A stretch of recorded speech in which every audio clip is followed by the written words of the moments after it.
Salut à tous et bienvenue dans cette vidéo. Aujourd'hui on se retrouve pour le troisième tutoriel pour apprendre le script de programmation batch. Et aujourd'hui on va voir les conditions et les boucles for. Vous verrez, c'est pas si compliqué que ça. Donc première chose, je vais démarrer Sublime Text. Évidemment, je ferme tous mes projets. Ok. Non, non, non. Ok. Voilà. Donc, je reprends le learn.bat, là où je vous avais laissé la dernière fois. Donc, dans cette vidéo, on va voir les boucles for et les conditions. Donc, on va commencer par les conditions parce que c'est le plus simple. On va commencer par déclarer une variable pour tester. Donc, on va supprimer ça. Hop. On va déclarer une petite variable, par exemple set ma var égale à test, par exemple. Et maintenant, on va voir comment ça marche. Alors, il faut savoir que les if, si je fais une traduction en langage humain, ça donnerait ça. Si par exemple ma var est égal à je sais pas moi, par exemple ma var est égale à 5, alors faire ce que vous voulez. Donc en gros voilà comment ça marche les if, c'est tout simplement ça. Sauf que évidemment on va pas dire ça comme ça directement à l'ordinateur, faut qu'on donne quelque chose qui puisse comprendre. Donc déjà on va mettre un commentaire, donc condition, voilà. Et maintenant on va faire une vérification pour voir si on va vérifier si ma var est égale à test. Donc if ma var, donc déjà il faut savoir que if en français ça veut dire si. Ma var c'est qu'on appelle un ma var, mais évidemment il faut utiliser les pourcents pour que CMD puisse comparer une valeur. Et vous avez deux manières de comparer une égalité.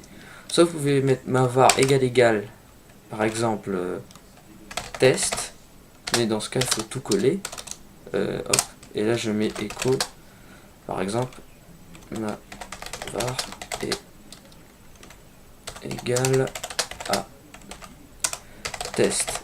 Donc vous verrez, ça va s'afficher, hop. Donc ma var est égal à test. Donc je vous explique rapidement le code, pourquoi ça affiche ça.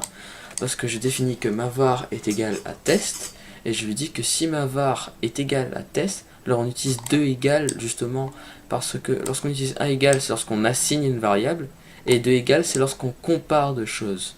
Donc là, il veut dire, est-ce que ma var, la valeur de ma var, lorsqu'on utilise les pourcents, ça retourne une valeur, et est-ce que cette valeur est égale à test? Si oui, alors il va afficher ce message.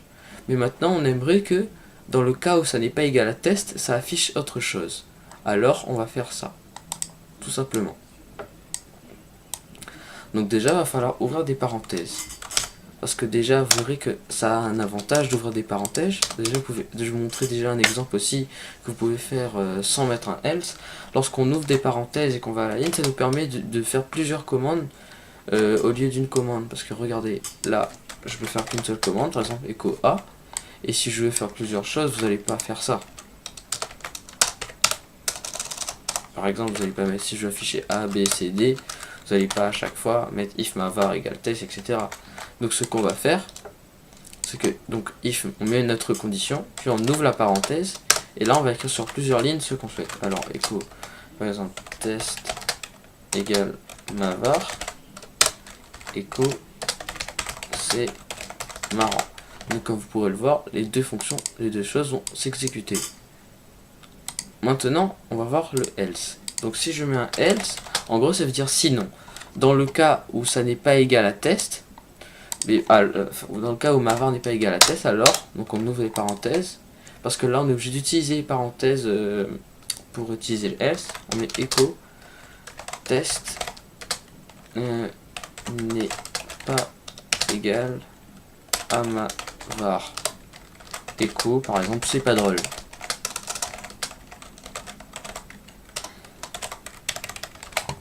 Et là, si on teste, donc là ça va toujours me ficher test est égal à ma var, c'est marrant. Et maintenant, oh, ça c'est les opérateurs logiques. Donc maintenant, ce qu'on va faire, c'est qu'on va remplacer test par ça. On mettra, voilà, des lettres. Donc ma var n'est plus égale à test. Si vous verrez, ça va s'afficher. Cette partie-là va s'afficher. Test n'est pas égal à ma var. Ah oui, c'est parce que j'ai utilisé un A comme ça. Pardonnez-moi. Hop. Et vous avez compris le principe, donc test n'est pas égal à ma var, ce n'est pas drôle, c'est pas drôle. Donc comme vous pouvez le constater, il a fait une vérification. Maintenant, on va utiliser le cas des else if. Alors, dans quel cas ça s'utilise les else if? Vous pouvez utiliser couramment, mais il y a un cas assez particulier. Imaginons que vous avez... Bon, on va reprendre le cas de ma var. Imaginons que ma var est égale à 5. Donc, if ma var égale à 5, alors on va faire ça. Donc, echo ma var égale 5.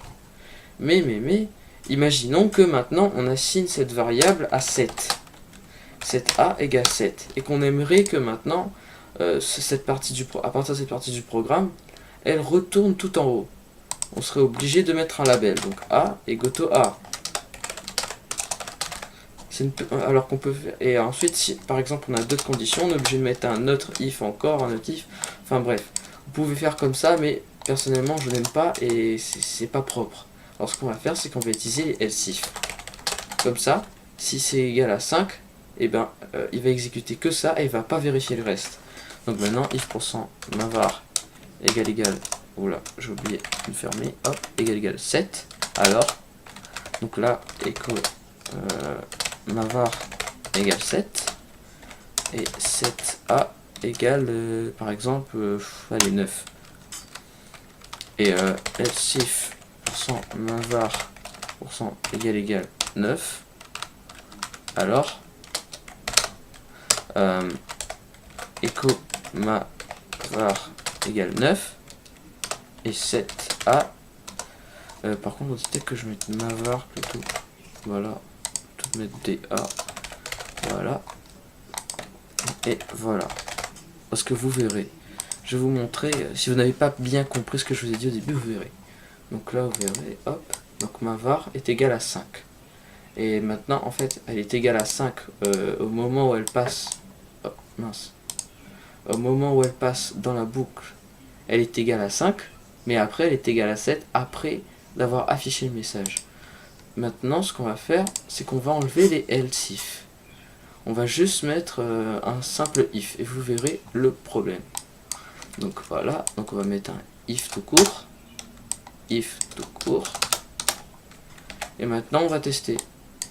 Attendez, hop, et voilà. Et si on teste, ça va tout nous afficher. Or, il suffit juste que je remplace ici par un else,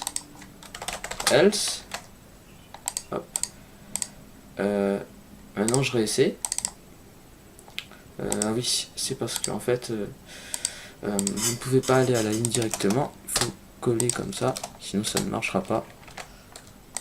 Et là, ça ne m'affiche que ma var est égale à 5. Comme vous pouvez le constater. Donc voilà comment marche else if. Maintenant on va voir plusieurs opérateurs logiques.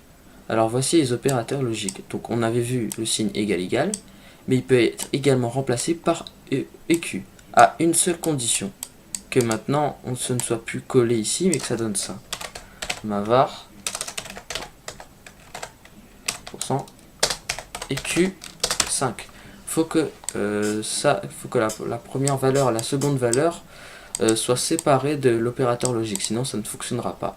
Et vous verrez que là, si je remplace par EQ, ça donnera exactement la même chose que tout à l'heure. Pourquoi? Parce que simplement EQ veut tout simplement dire la même chose que égal. Vous verrez, comme vous pouvez le voir, ça donne exactement la même chose. Maintenant, on va voir un autre opérateur logique. NEQ, différent de. Donc en gros, vous aimeriez tester si ma var est différent de 7, alors j'aimerais qu'il m'affiche echo ma var pas égal 7. Et vous allez voir là, il va m'afficher ma var n'est pas égal 7. Pourquoi? Parce que 5 n'est pas égal à 7. Et voilà, ma var pas égal 7. Ensuite, il y a également l'opérateur LSS, inférieur à. Donc par exemple là, on va faire un test. Et on va définir ma var est égal à 5. Et on va faire un autre petit test. If ma var, est-ce que ma variable est plus petit que... est-ce que ma var est plus petit que, par exemple, je sais pas. Est-ce qu'elle est plus petit que 10? Si 5 est plus petit que 10, je pense que vous connaissez la réponse. Sinon, il y a un petit problème. Alors, ça, on écrit 5 est plus petit que 10. Et regardez, hop, 5 est plus petit que 10. Donc comme vous pouvez voir, ça fonctionne. Et maintenant, si je mets 4, vous allez voir, plus rien ne va s'afficher. Et voilà. Pourquoi? Parce que 5, par logique, par bonne logique, est plus grand que 4. Et maintenant, on va voir l'opérateur qui fait exactement l'inverse. GTR. Alors, qu'est-ce que GTR? Tout simplement, bah, c'est exact comme je vous dis, c'est l'inverse. If % ma var, donc en gros, est supérieur. Enfin, est supérieur, pourquoi je mets ça? Est supérieur à 5, ou on va dire supérieur à 4. Plutôt 5 est supérieur à 4. Regardez, il me dit bien 5 est supérieur à 4.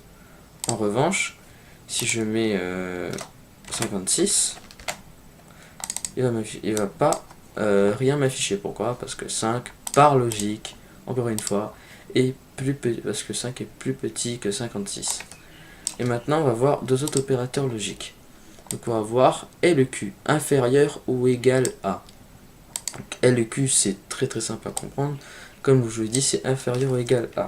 Donc par exemple, je mets LQ 5. En gros, ça va me dire si ma variable, donc en gros, si 5 est inférieur ou égal à 5, alors echo, par exemple, on va mettre un oui pour aller plus vite. Voilà. Donc vous pouvez voir, c'est pas inférieur, en revanche c'est égal. Et maintenant, si je mets un nombre inférieur à 5, par exemple je mets 1, là vous allez voir, ça s'affiche quand même. Oula, j'ai dû faire une petite bêtise. If ma variable est inférieure ou égale à... Ah oui, non, ma variable, excusez-moi. Parce qu'en fait, ouais, j'ai fait une petite bêtise. Je vous explique. En fait, si ça, c'est inférieur ou égal à ça, alors il est que oui. Donc du coup, là, si je mets 6, plus rien ne va s'afficher parce que c'est supérieur. Voilà. Et maintenant, si je mets 1, par exemple ici, ça va s'afficher. Pourquoi? Parce que c'est pas égal à 5, en revanche, c'est inférieur. Voilà. Et maintenant, le dernier opérateur logique qu'on verra, c'est GEQ, supérieur ou égal à. Donc c'est le parfait inverse de celui-ci. Donc GEQ, parfait inverse, entre guillemets. Donc là, si ma var est égale à 5 ou c'est supérieur à 5, alors voilà. Sauf que là, rien ne va s'afficher, parce que c'est inférieur, et ça n'est pas égal. En revanche, si je mets 5, par logique, ça s'affiche. Et si je mets un grand nombre, comme voilà, 1566, ça va s'afficher. Et voilà, ça s'affiche. Donc voilà pour ce qui est des if. Donc maintenant, on va voir les boucles for. Donc maintenant, on va voir le premier type de boucle for. Alors donc on a vu les conditions, maintenant on va voir une boucle for, une simple boucle for. Alors on va voir déjà comment ça marche. Donc par exemple là j'ai écrit une commande, je vais vous expliquer. For par exemple A, B, C, Do. Oups. Alors qu'est-ce que ça veut dire ça concrètement? Donc déjà je lui dis je vais faire une boucle for, ensuite je lui dis que je veux faire ça dans la variable %a, in, donc, et on lui donne l'itération. En gros l'itération c'est ce qu'il doit faire. Et dans l'itération, bah là il y a A, B, C. Alors comment ça marche? En gros ça veut dire qu'à chaque boucle que va faire la boucle for, parce qu'elle va boucler un certain nombre de fois, à chaque boucle, bah, pour 100% A, va valoir la première boucle A, la seconde boucle B et la dernière boucle C. Donc là je pourrais très bien mettre toutes les lettres de l'alphabet, donc A, B, C, D, E, F, G, H, etc. Mais je vais pas tout mettre. Et si je mets par exemple echo pour 100% A, vous allez voir, ça va m'afficher les lettres de A à H. Hop, donc je lance ce programme. Comme vous pouvez le voir, ça fait A, B, C, D, E, F, G, H. Maintenant, on peut faire aussi avec des nombres. Par exemple, 1, 2, 3, 4, 5, 6, 7, 8, 9, 10. Vous voyez, le principe est tout bête, hein. C'est très facile. Donc vous pouvez également utiliser des variables, par exemple mavar. Après on peut mettre aussi une autre variable, par exemple 7b égale 45% b. Et là si je lance, vous voyez, ça me fait les deux. Donc vous voyez, cette boucle for, elle est très simple à comprendre et je pense que voilà, vous serez totalement apte à l'utiliser. Voilà. Alors imaginons que vous devez faire quelque chose 10 fois. Par exemple, vous voulez afficher 10 fois. Donc voilà, afficher 10 fois écho banane. Par exemple, vous affichez 10 fois banane sur l'écran. Donc vous allez prendre un copier-coller, hop, et vous allez faire 10 fois ça. Hop, désolé. Hop, hop, 1, 2, 3, 4, 5, 6, 7, 8, 9 et 10. Donc là, ça vient vous afficher 10 fois sur l'écran banane, par logique. Mais franchement, déjà je trouve que c'est moche. C'est des lignes inutiles, ça prend beaucoup de place. Et si vous devez faire quelque chose 100 fois, et ben franchement, il vous faudra faire 100 lignes. Et en plus de ça, si par exemple une variable 7a est égale à 5, et vous voulez faire ça, par exemple, ça dépend d'une situation. Imaginons que vous avez une variable qui peut incrémenter ou décrémenter selon une condition. Et bien imaginons que vous avez besoin de faire ça en fonction de cette variable. Et ben vous ne pourrez pas vous pourrez pas le faire. C'est-à-dire vous pourrez pas, sinon il faudrait créer un autre fichier batch où on ferait une commande pour écrire 50 fois, voilà. Mais je veux dire, c'est pas adaptatif, c'est moche, c'est dégoûtant, enfin c'est voilà, en plus ça c'est vraiment les taux novices et c'est vraiment déjà c'était une honte pour moi de taper ce code du coup. Voilà, alors je veux vous donner une méthode qui va vraiment vous simplifier la vie. Donc plutôt d'écrire 10 fois, on va faire ça. For /l. Donc on va utiliser déjà la commande for et la fonction /l. /l qui veut dire c'est une itération. En gros, une itération c'est une variable qui incrémente, qui décrémente en fonction d'un nombre de fois. Donc on va faire, et là on va définir une variable dans laquelle sera stockée l'itération lors de la boucle for. Sauf que ce sera une variable spéciale, c'est-à-dire qu'on va pas faire un set ici, on va utiliser un %% le nom de votre variable. Généralement c'est %A ou un nom. Généralement on utilise une lettre. Donc par exemple %A, voilà. Et ensuite là on va mettre 0,1,100. Et je vais vous expliquer ça tout de suite. Ensuite on met un do, on ouvre une parenthèse et on va à la ligne pour dire ce qu'on veut faire. Alors c'est très simple. Donc comme je l'ai dit, on va utiliser le /l pour faire une itération. Hop, j'ai oublié son /l in. Donc on veut dire que dans la variable a, pour %A, on stocke l'itération. Donc en gros, si je mets echo pour %A ici, ça va m'afficher de 1, ça va m'afficher l'itération. In, et là on voit 0,1,100. Alors à quoi ça correspond? En gros ici c'est dire je commence à 0, j'incrémente de 1 en 1 et je vais jusqu'à 100. Et donc là si je lance, comme vous pouvez le voir, ça m'affichait des nombres de 0 à 100. Maintenant on aimerait qu'il incrémente de 2 en 2. Et bon, mais je remplace juste ça à 2. Et du coup, là, ça commence 0, 2, 4, 6, 8, 10, 12, 14, etc. Et pour aller jusqu'à 100. Et si j'utilisais un nombre impair pour 100, comme vous pouvez le voir, ça avance de 3 en 3. Et ben, ça va s'arrêter au nombre juste avant 100. Parce que s'il fait plus 3 et que ça dépasse 100, tout simplement, il ne va pas l'afficher. L'itération sera ignorée. Voilà. Donc ça va s'arrêter à 99 par le i. Et évidemment, vous pouvez commencer à 2 pour aller jusqu'à 100. Ça commence à 2 et ça va jusqu'à 100, etc. Et vous pouvez modifier toute cette partie-là. Vous pouvez même vous baser sur une variable. Donc maintenant, on va voir comment cette boucle for. Donc je vais écrire le code, puis je vais vous expliquer. Alors, donc on va faire for /f. Donc on utilise la fonction /f de for. Et maintenant, on va définir ça. Vous verrez. Vous comprendrez tout de suite après. Vous verrez. 2 blims égale 2 points. 100% A in fichier.txt hop, donc qu'est-ce que ça va faire? Donc si je me suis pas trompé dans le code, je pense que c'est bon. Donc comme j'ai dit, on utilise la fonction /f et token c'est égal 1,2. Je vais vous expliquer. En fait, lorsqu'on va utiliser ça, eh ben, il va y avoir plusieurs variables qui va se créer. Pourquoi? Parce que je lui dis qu'il y a token 1 et 2. Donc le token 1 va valoir %% A, et le token 2 va valoir %% B. Et délim égale 2 points. En gros, ce que je vais faire, c'est récupérer ces deux valeurs en les délimitant par le 2 points. Donc là, à chaque itération, %% A va valoir cette première valeur, et %% B va valoir ça. Ensuite, pour la prochaine itération, %% A va valoir banane, %% B va valoir bon. Parce que délim, c'est délimiteur, en gros, en anglais. Et donc, les délims, je définis que c'est les 2 points. Pour ça, ensuite, je mets %% in, et là, je donne l'emplacement du fichier. Et là, théoriquement, ça va m'afficher que test banane shampoing. Si je me suis pas trompé dans mon code. Alors, token égale 1%2. Oui, alors, je crois que j'ai une petite faute. Je crois que c'est tokens, me semble-t-il. Voilà, donc, ah non, il m'affiche fichier.txt. Ok, c'est que j'ai dû faire une petite erreur. Peut-être qu'il n'y avait pas besoin de guillemets du tout. Je ne sais plus. Hop, ouais. Mon avis, c'est qu'il n'y a pas besoin de guillemets. Hop. Et le fait automatique. Voilà. Ok, fallait pas mettre de guillemets, donc ne mettez pas les guillemets s'il vous plaît.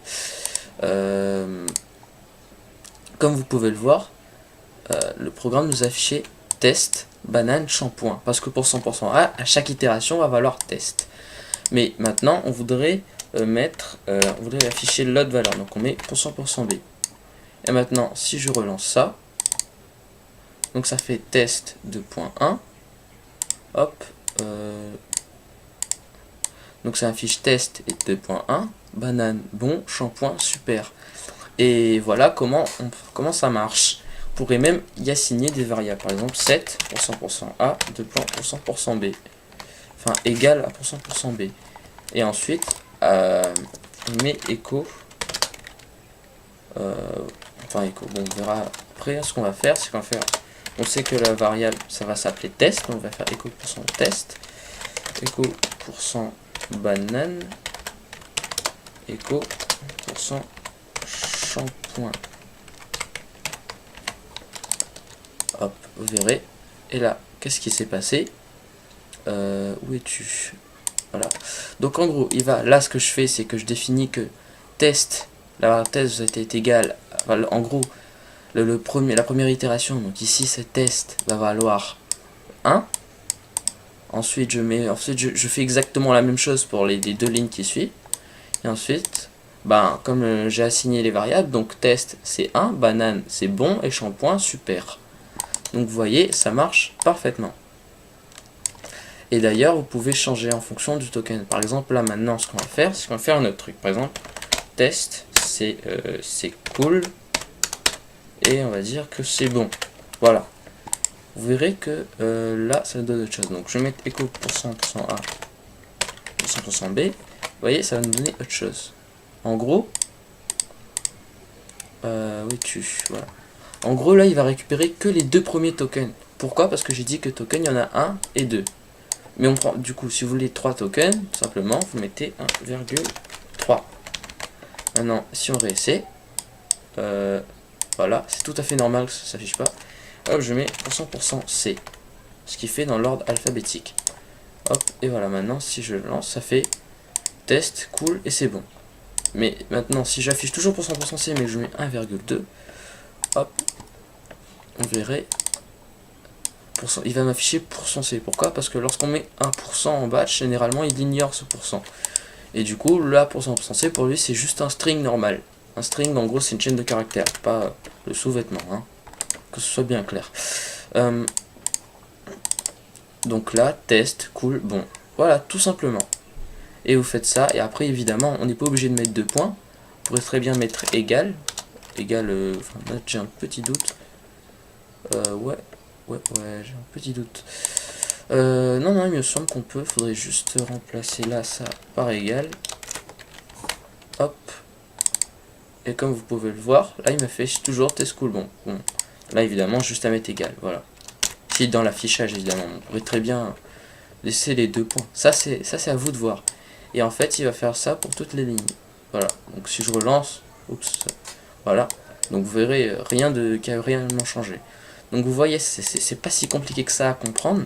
Si vous avez pas compris, je vous incite à faire quelques petites recherches sur internet. Vous verrez, c'est pas sorcier. Ça peut être pas facile à comprendre dès le premier coup, mais vous verrez, ça s'apprend assez rapidement. Voilà. Donc je vous remercie d'avoir regardé cette vidéo. Si ça vous a plu, n'hésitez pas à lâcher un like, un pouce bleu, enfin un like, un pouce bleu, bon, c'est la même chose. Si vous pouvez partager, ça serait super cool. Et pourquoi pas de s'abonner. Voilà, vous pourrez suivre d'autres de mes tutoriels, que ce soit en Batch, en Ruby, en Java. Ou voilà. En tout cas, merci d'avoir regardé cette vidéo encore une fois. Et